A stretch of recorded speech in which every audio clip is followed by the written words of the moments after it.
selamat datang. Salam sejahtera untuk kita semuanya. Pada kesempatan ini kita pertemuan rutin bulan Juli 2023, tempat di TK Pertiwi 1 Wonosari. Sebelum acara kita lanjutkan, saya akan menyampaikan acara pada siang hari ini. Yang pertama yaitu doa, yang kedua yaitu menyanyikan lagu IGTKI PGRI, yang ketiga yaitu nanti isian penyampaian materi tentang budaya positif oleh teman kita Ibu Sumarwanti Sarjana PAUD sebagai calon guru penggerak, kemudian laporan keuangan, lain-lain dan penutup.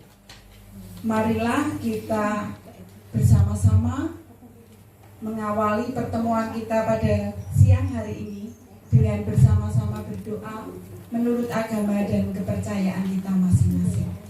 Mari berdoa dimulai.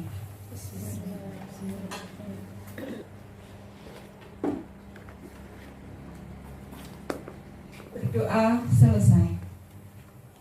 Berikutnya kita akan bangkit berdiri, bersama-sama kita menyanyikan lagu Mars IGTKI.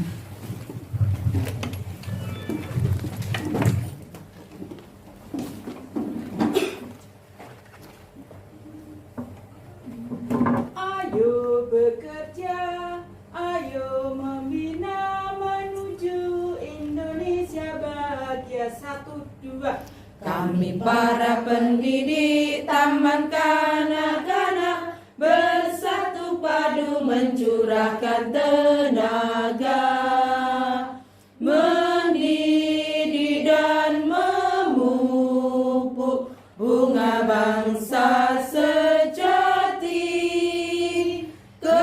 Kebanggaan ibuku Pertiwi, pelopor nusa bangsa.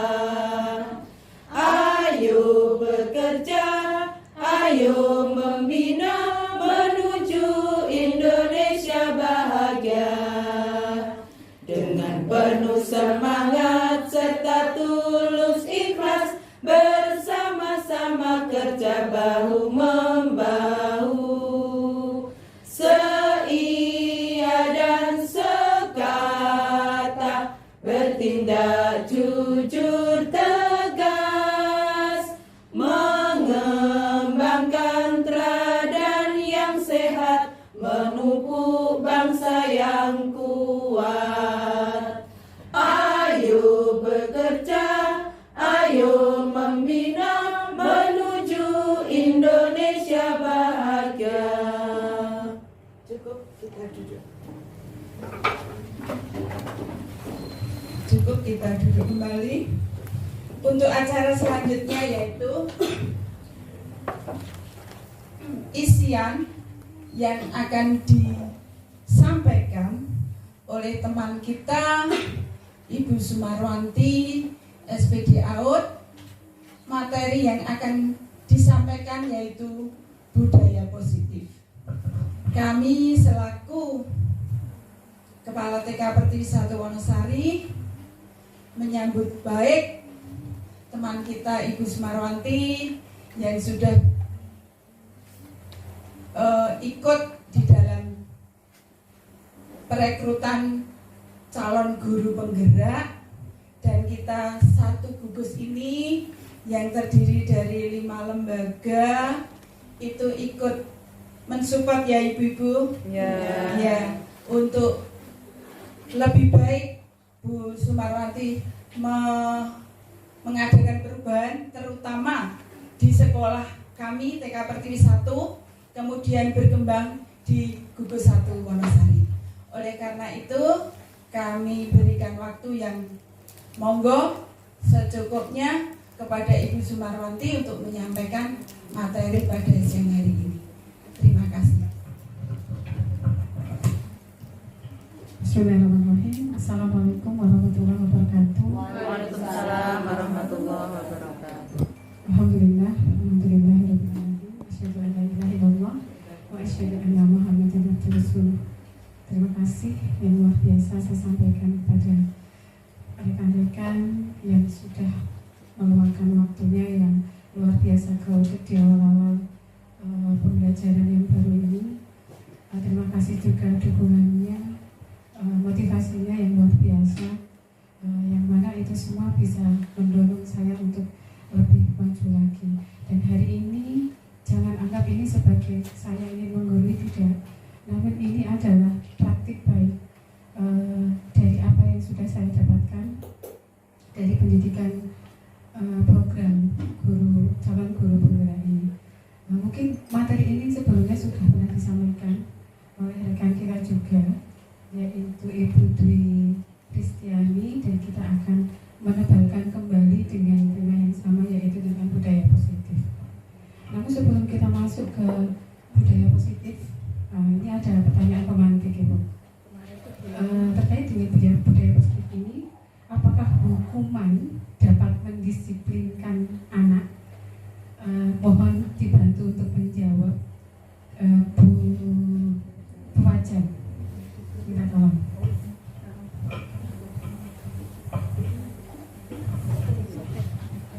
Hukuman dapat mendisiplinkan anak. Apakah hukuman dapat mendisiplinkan anak?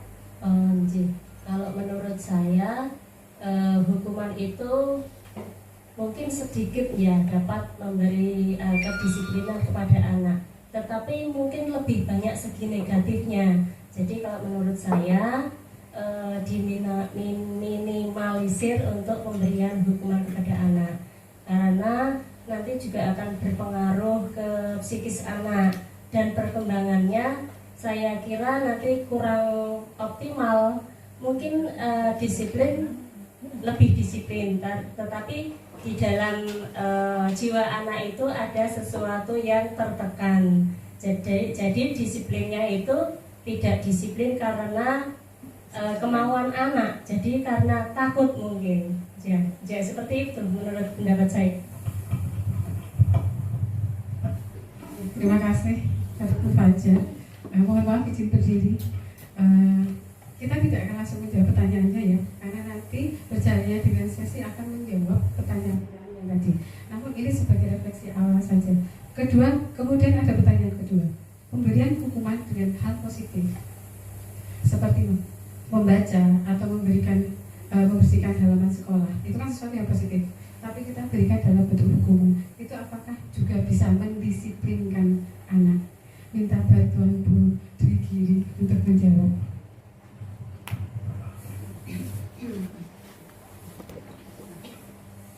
Pemberian hukuman dengan hal positif seperti ini. Setuju tidak?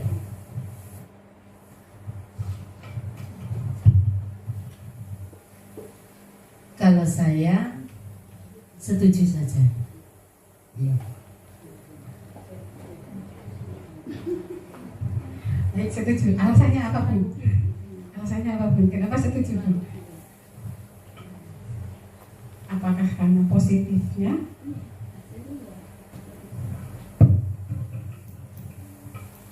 Karena menurut saya hasilnya ya akan lebih baik gitu saja. Oke, terima kasih. Baiklah, itu pertanyaan yang kedua. Yang ketiga, sekarang pertanyaan yang ketiga. Dengan memberi penghargaan, dapatkah meningkatkan motivasi belajar anak? Minta bantuannya Bu Ida. Setuju tidak? Oh iya. Setuju tidak, Bu? Dengan memberi penghargaan dapat meningkatkan motivasi belajar anak. Iya, menurut saya setuju. Oke, alasannya Bu? Ada alasannya? Karena dengan penghargaan itu otomatis anak akan merasa dirinya berharga, bangga, seperti itu. Terima kasih. Alhamdulillah. Baik, itu tadi pertanyaan otomatis di awal, namun kita tidak akan langsung menjawab karena nanti berjalannya dengan sesi seperti tadi yang saya bilang akan menjawab semua pertanyaan. Hari ini yang akan kita kaji bersama yaitu terkait dengan satu disiplin positif dan nilai-nilai kebajikan universal, kemudian juga teori motivasi, hukuman, penghargaan, dan restitusi, keyakinan kelas dan juga kebutuhan dasar manusia, dunia berkualitas, 5 posisi kontrol dan juga segitiga restitusi. Semoga tidak bosan ya Bu. Bosan buatan Bu? Yes ya, cekat. Insyaallah cekat. Bismillah, yang pertama yaitu kita akan mengkaji tentang disiplin positif dan juga nilai-nilai kebajikan universal. Nah sekarang kita akan mempelajari tentang perubahan paradigma. Seperti yang ada di layar, kita akan praktek dengan teman di samping kita, di mana tangan kanan itu kita menggenggam. Kita ilustrasikan saja bahwa tangan kanan kita itu menggenggam benda yang sangat berharga, katakanlah uang 1 miliar lah di situ. Nah, yang satunya opposite-nya, yang satunya lagi juga menggenggam yang sama.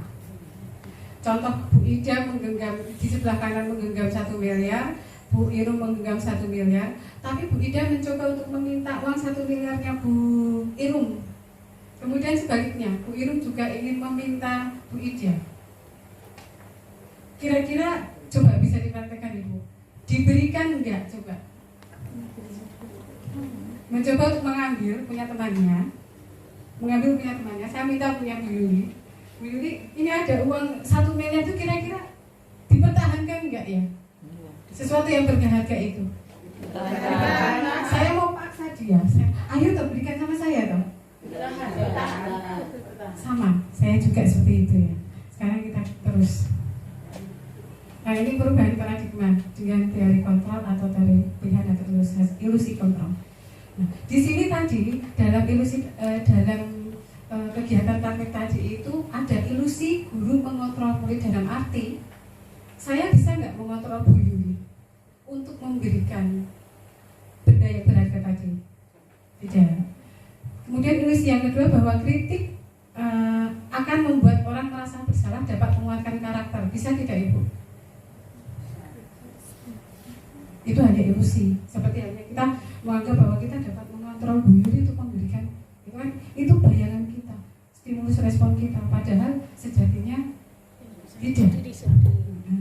Sejatinya tidak. Sejatinya yang mengontrol ini adalah siapa? Diri sendiri. Kemudian ilusi bahwa semua penguatan positif efektif dan bermanfaat. Itu juga tidak Ibu. Yang terakhir ilusi bahwa orang dewasa memiliki hak untuk memaksa. Bisa tidak saya paksa ini? Dulu itu, ayo nih berikan itu 1 miliar buat saya. Bisa tidak? Tidak. Seperti itu. Nah, apakah makna disiplin?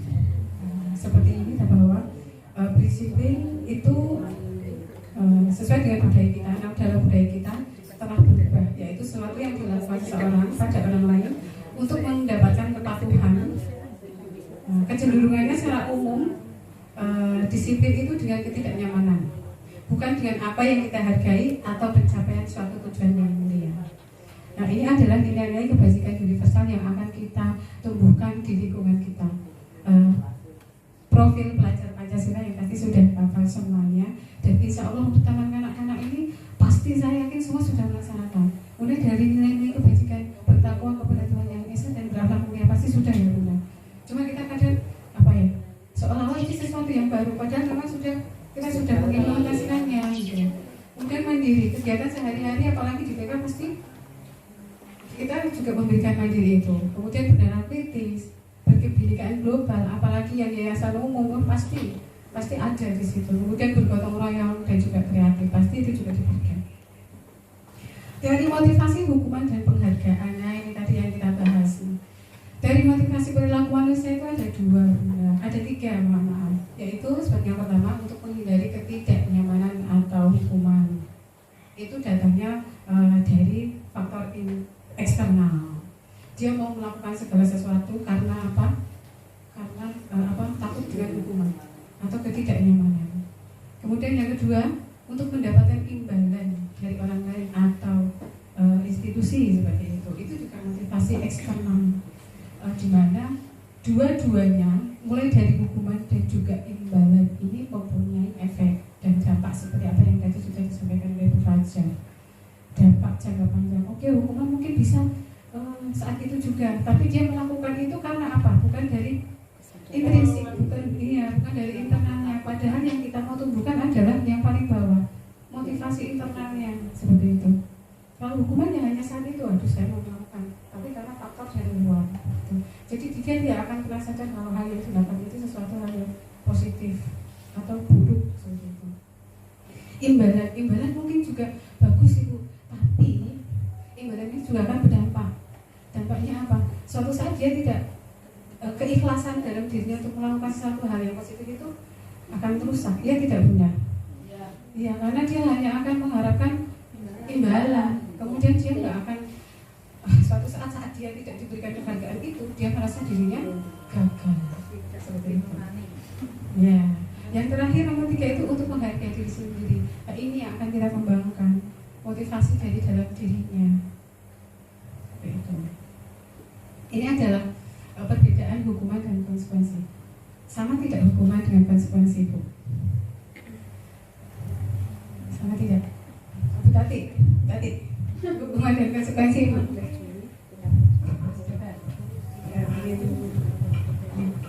Saya terima kasih. Di sini saya hanya akan membacakan perbedaannya hukuman dan konsekuensi. Berarti hukuman dan konsekuensi itu tidak sama. Iya, Ternyata tidak sama. Ya. Oh ya. Kalau hukuman itu lebih pada ke satu sisi, satu arah saja. Saya, ya. Dari pihak sekolahan seperti itu. Kalau konsekuensi itu lebih pada ke kedua belah pihak. Kalau kamu terlambat, berarti kamu akan mendapatkan ini. Berarti disadari keduanya. Dan itu adalah contoh-contoh daripada hukuman dan juga konsekuensi. Kita tidak akan bacakan ya Bunda sekilas saja seperti itu ya Bunda. Itu contohnya. Nah. Kemudian dari ilustrasi tadi yang sudah kita lakukan itu adalah untuk menciptakan anak-anak yang merdeka. Merdeka itu apa? Merdeka yang menurut Gajah Dewantara itu adalah tidak hanya terlepas dari perintah. Jadi dia bisa mengontrol dirinya sendiri, akan tapi juga cakap untuk memerintah dirinya sendiri. Seperti contoh tadi, Bu Yuri mempertahankan haknya. Walaupun saya berusaha memaksa, tapi tetap tidak bisa. Kenapa? Dia sudah bisa mengontrol, mengatur dirinya sendiri merdeka. Seperti itu. Nah, ini adalah contoh didukung oleh penghargaan. Tadi yang penghargaan yang tadi kita maksud bahwa pengaruhnya jangka pendek, ada juga yang berjangka panjang, kemudian juga mengurangi kedekatan, ada rasa iri di antara teman-teman. Ya tidak Ibu, kok kayak terus sih saya untuk bintang, kok kayak terus sih saya dulu sih tiga isip, sih tiga ini, semua berhak untuk mendapatkannya. Begitu. Nah, ini adalah bentuk program kebajikan atau apresiasi. Wah Bu, lah berarti ini seumpama ini penghukuman curangnya dilakukan, kemudian pemberian penghargaan tidak dilakukan, terus apa yang akan kita lakukan? Ini contohnya, yaitu program kebajikan atau apresiasi, memberikan apresiasi. Ada azan Bu, tapi waktu berjalan.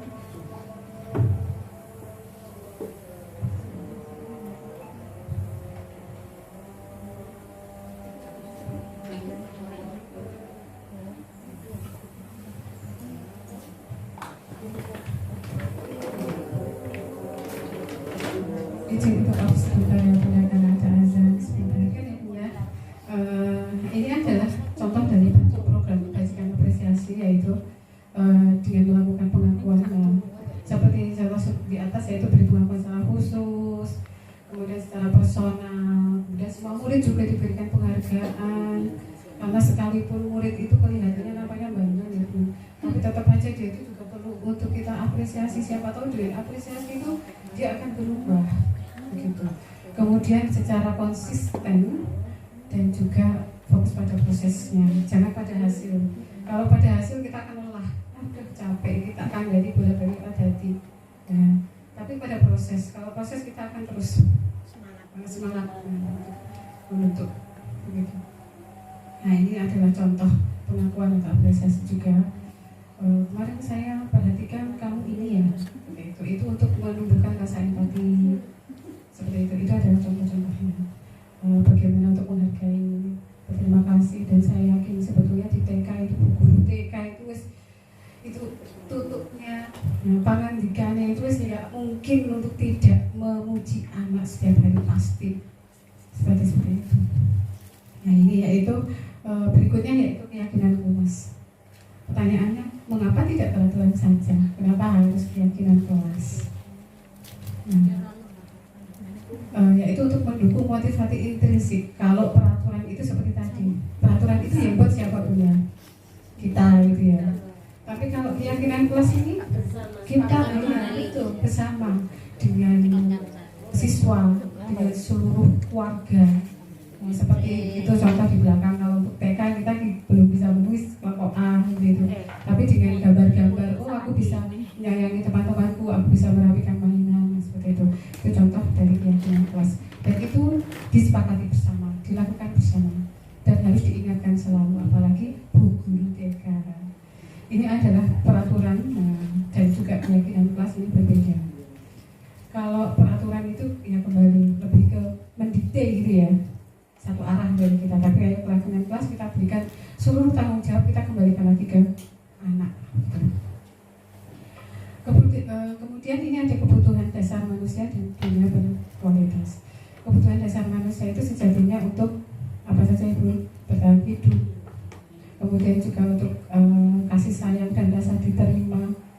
Kemudian penguasaan, kesenangan dan juga kebebasan. Anak-anak itu melakukan segala sesuatu pasti ada alasannya. Nah inilah adalah kebutuhan dasar hidup manusia, termasuk anak-anak kita juga seperti itu. Kebebasan untuk bisa mengurangi pendapat, kesenangan bisa diambil dari bermain, penguasaan seperti itu. Nah, memang posisi kontrol. Memang posisi kontrol. Nah ini ada 5. Yang satu penghukum, yang kemudian pembuat merasa bersalah, teman, pemantau, dan manajer. Nah, penghukum itu seperti tadi, anak telat, saya nggak mau tahu kamu telat apa, kamu dihukum. Nah, seperti itu. Pembuat merasa bersalah, ya tolong dikerjain, kalau enggak nanti aku dimarahin sama bu guru, sama bu kepala sekolah. Nah itu pembuat merasa, jadi membuat anak itu merasa bersalah. Kemudian sebagai teman, dulu kan aku udah pernah bantu kamu, sekarang bantu ibu ya, enggak nakal, nah, seperti itu. Pemantau, nah, pemantau itu masih sama, apa peraturannya coba, nah, seperti itu. Nah kita diharapkan sampai di titik manajer ini ya, dimana kita nanti bisa menerapkan segitiga restitusi, mendampingi anak dalam menyelesaikan masalahnya, seperti itu. Enggak cuma menghukum, membuat merasa bersalah, tapi betul-betul mencarikan solusi padanya. Nah ini dia segitiga restitusi. Segitiga restitusi itu apa? Proses menciptakan kondisi bagi murid untuk memperbaiki kesalahan mereka, sehingga mereka bisa kembali pada kelompok mereka dengan karakter yang lebih kuat. Begitu. Restitusi juga merupakan proses kolaboratif yang mengajarkan murid untuk mencari solusi untuk masalah mereka, tapi dibantu dan membantu murid berpikir tentang orang seperti apa yang mereka ingin menjadi atau tujuan mulia, dan bagaimana mereka harus memperlakukan orang lain. 9 ciri-ciri restitusi. Ini ada 9 bulan. Kita tidak akan bacakannya. Nanti insya Allah yang menggunakan kalian bisa dikirim. Ini segitiga restitusi. Yang pertama ada 3 tahapan, yaitu menstabilkan identitas. Fungsinya apa? Menstabilkan identitas yaitu untuk membuat anak yang merasa gagal karena berbuat salah itu menjadi positif terhadap dirinya. Dengan ini kalau anak nanti akan ada video di terakhir. Tidak apa-apa kok anak itu kalau dipanggil Bu, dia melakukan kesalahan, takut tidak? Terus duduk sik Bu, wis ngewel sik. Nah itu kita stabilkan dulu, ora apa-apa ya ini Bu, iki anaknya tak ngakak, tetap apa-apa. Nah seperti itu. Kemudian validasi kebutuhan. Kuwi iki telat pasti ana alasane ngopo kok mau telat, nah, seperti itu. Kemudian ada yang terakhir yaitu menanyakan keyakinan. Tapi sesuai enggak toh keyakinan kelas kita? Benar enggak toh seperti itu? Enggak, kembalikan lagi kepada Allah. Coba nek ora bener iki sesuk kepiye carane benerke video ora terlambat lagi. Kembalikan lagi tanggung jawab kepada anak lagi. Oh iya, aku sudah tak tanya esok apa meneh kira-kira. Nanti anak yang akan mencari solusi dengan tuntunan kita. Ini tadi validasi kebutuhan, fungsinya menanyakan keyakinan. Itu adalah tujuan daripada melakukan segitiga restitusi. Ini adalah contoh video penerapan segitiga restitusi. Nggak bisa di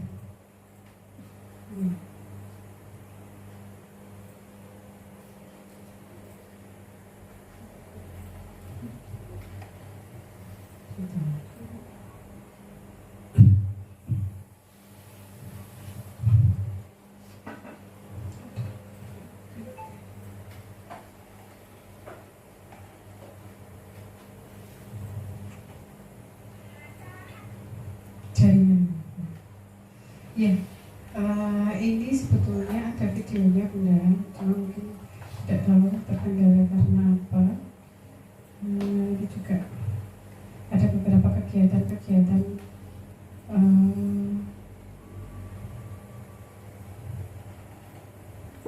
ya tidak apa-apa. Ya mungkin untuk pemaparan untuk praktik baik hari ini terkait dengan budaya positif mungkin sudah Ibunda hari ini juga sebetulnya ada video untuk penerapan budaya positifnya. Hanya saja ini kok tidak mau, ini saya putarkan sini saja Bunda. Ini aja. Ini boleh nanti mengunjungi YouTube channel Wantio, bisa di like, subscribe dan share.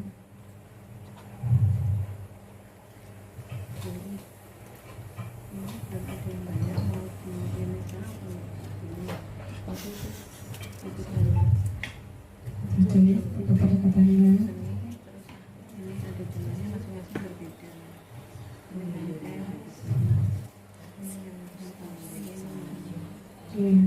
mulai dengan kestabilan identitas wanita Mbak Dina terlambat, kemudian validasi tindakannya.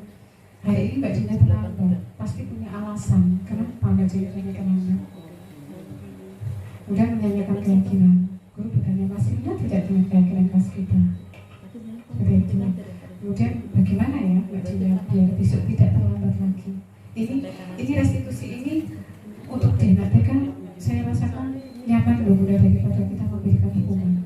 Karena hukuman itu sifatnya tadi saya sampaikan juga jangka panjangnya menyakitkan, tapi dengan restitusi ini mengembalikan sesuatu yang memang dia merasa aduh aku salah disalahin guru mana seperti itu. Tapi dengan restitusi ini sesuatu yang salah dikembalikan lagi menjadi sesuatu yang positif dari dirinya, sehingga anak tidak menyimpan dendam, kekecewaan, dan itu lebih positif kalau menurut saya.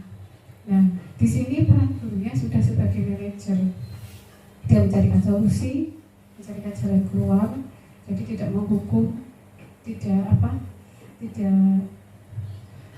membuat anak itu sebagai merasa bersalah seperti itu. Nah, kemudian ini ada contoh lain untuk penerapan budaya positif.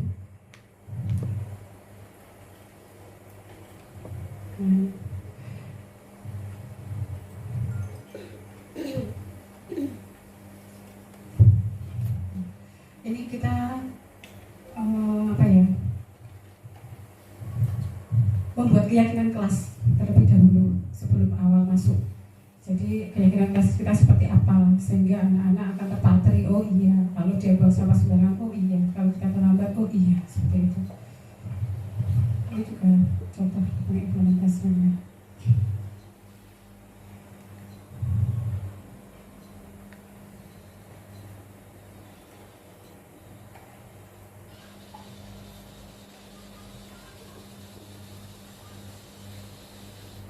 Dengar ya. Ini adalah contoh untuk kita kesepakatan kelas jadi anak-anak tahu seperti itu. Karena anak-anak jadi kita masih dalam bentuk gambar ya Bunda. Ini adalah contohnya. Bersama pada tempatnya, bisa antri, aku bisa berbagi menyayangi temanku, aku bisa merapikan mainanku. Seperti itu. Baiklah. Terima kasih Bunda. Mungkin ini sedikit berbagi praktik baik. Saya berharap bahwa praktik baik ini tidak hanya sampai di sini, tapi juga bisa nanti dikembangkan lagi di sekolah panjenengan semuanya. Sebelum saya mengakhiri ini, saya ingin refleksi dulu sebentar saja. Hal baru apa yang saya dapatkan dari sesi ini? Mohon bantuannya untuk menjawab kembali.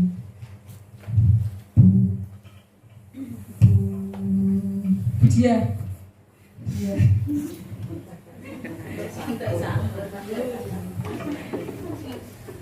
Ya, hal baru apa yang saya dapatkan dari sesi ini? Hal baru yang saya dapatkan dari sesi yang tadi disampaikan oleh Bu Wanti, pertama tentang restitusi tadi ya. Sebelumnya belum tahu restitusi itu apa, jadi mengerti dari pengertiannya dan video-video ditampilkan, jadi kami bisa memahami bentuk dalam menangani anak. Jadi tidak setiap anak ada permasalahan apa tidak memberikan hukuman, tetapi bisa diberikan arah-arahan seperti itu. Terima kasih. Terima kasih. Jadi punya pertanyaan tematik yang di awal sudah terjawab ya Bu ya.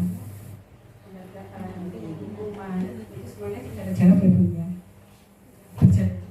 Kemudian perasaan apa yang muncul selama sesi ini, khususnya mengenai makna disiplin dan motivasi intrinsik?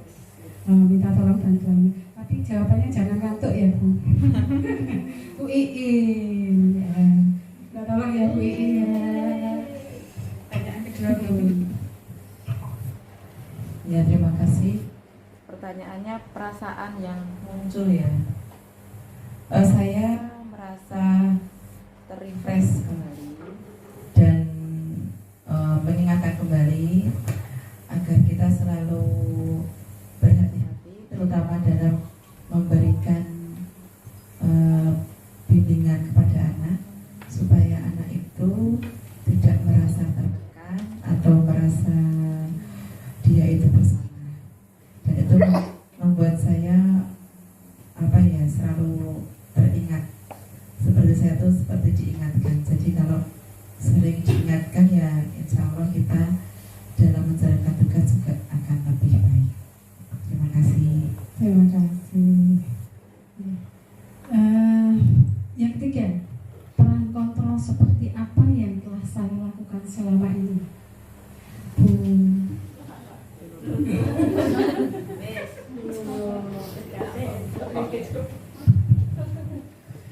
Terima kasih. Peran kontrol seperti apakah yang saya telah lakukan selama ini? Ada penghukum, pemberi merasa bersalah, teman, pemantau, dan manajer. Seperti apa? Utamanya saya sebagai guru yang selalu berhubungan dengan anak-anak, itu bahwa ternyata pembiasaan untuk budaya positif itu sangat perlu sekali.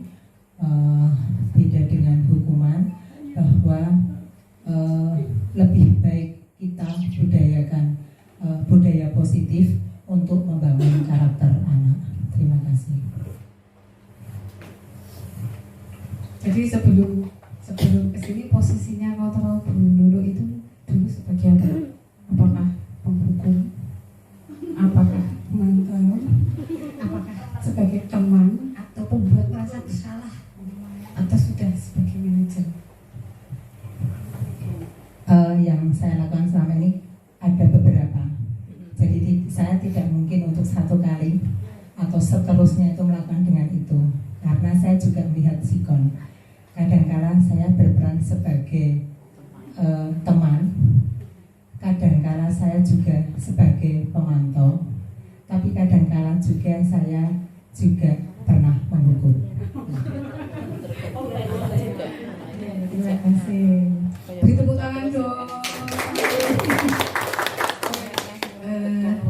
Terakhir pernyataan. Berapa ya?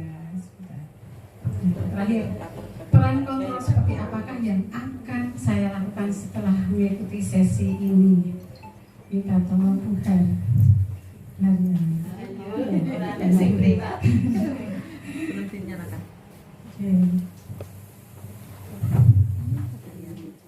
Peran kontrol seperti apakah yang akan saya lakukan setelah mengikuti sesi ini?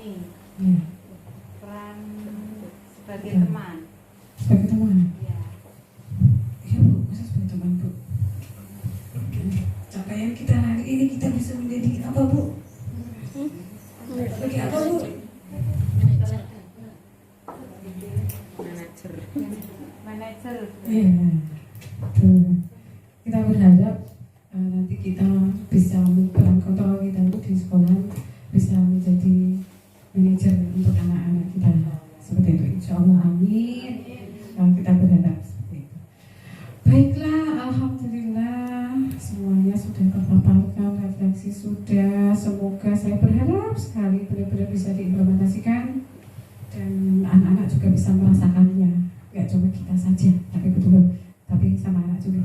Kita kalau tidak marah itu enak Bu, sehat ya nggak Bu? Nah, kurangi marah-marah, nah, turunkan tensi Bu. Iya, sama anak juga happy, anak-anak nanti happy ya begitu. Kalau kita enak kan kita kan dari anak itu nggak marah-marah itu bener loh, enak, santai, tenang banget.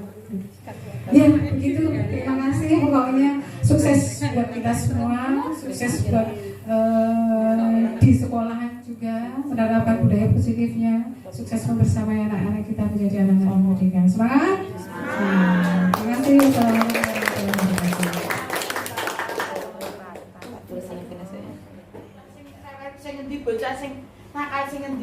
Kita mulai hari ini karena kita sudah tahu gitu, itu pasti kita nantinya kedepannya akan menjadi seorang manajer. Kita sepakati kita menjadi manajer, terutama saya Bu ini sangat berarti. Karena apa? Ini tak bocori. Saya itu di sini itu sok kadang-kala gini loh Bu. Aku ini jane yo ora galak, ora anak nang kadang di apa? Di garis bawah itu kok Bu Tati. Nanti nek saya lewat itu Bu Yuli kadang-kala ya gitu mana kayak Bu Tati, apa suruh Bu Tati lah.